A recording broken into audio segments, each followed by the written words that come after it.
لو الحكاية فيها إن فيتو.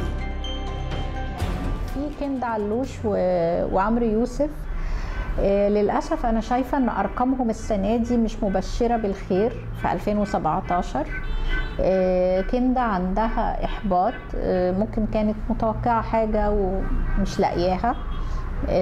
عمرو يوسف نفس الحكاية، عنده إحساس بالحزن وبالغضب.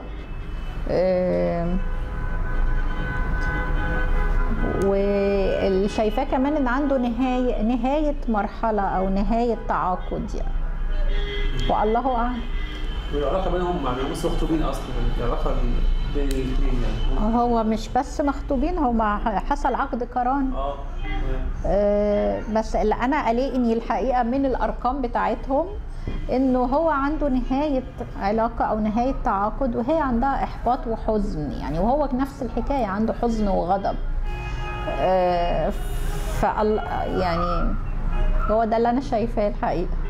هي برج الحمل وهو برج الجدي، وهي على فكره ممكن نقول لو حللنا شخصياتهم اقدر اقول لك ان هي رقمها 27 ممكن يخليها محبه للسيطره شويه، تحب تفرض هي سيطرتها.